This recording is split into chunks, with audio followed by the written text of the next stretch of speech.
That's because we believe in investing in education and in jobs. And we have to change in this country.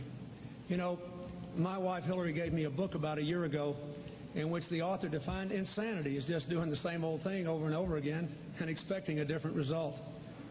We have got to have the courage to change.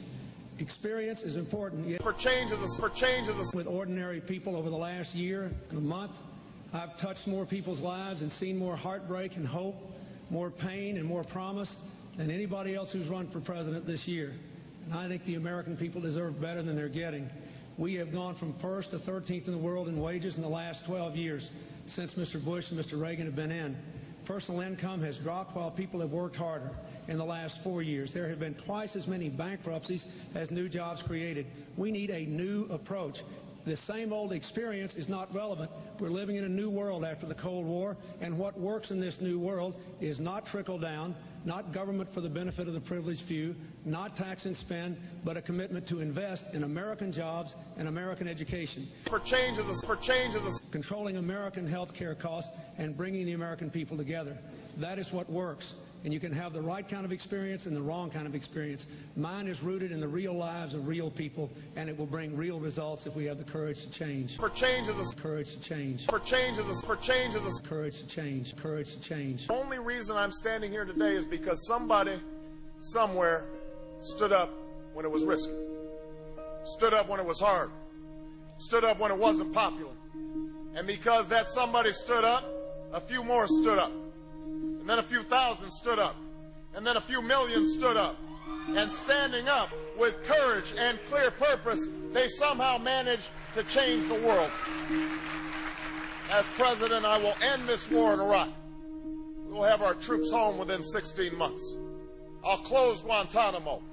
I will restore habeas corpus. I will finish the fight against Al-Qaeda. Present real hope for change. Led not by polls, but by principles. Not by calculation, but by conviction. When we summoned the entire nation to a common purpose, a higher purpose, and I run for the presidency of the United States because that's the party America needs us to be right now. Present real hope for change. That doesn't just offer change as a slogan, but real, meaningful change. And I'll lead the world to combat the common threats of the 21st century: nuclear weapons and terrorism, climate change and poverty,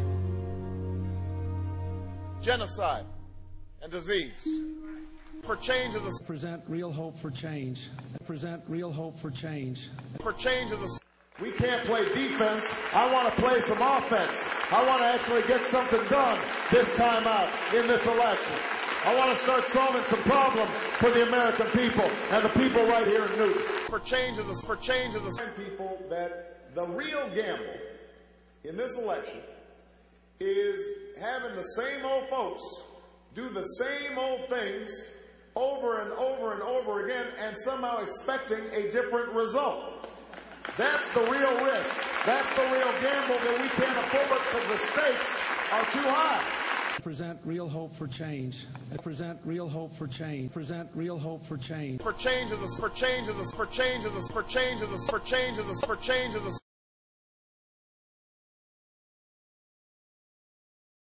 for change as a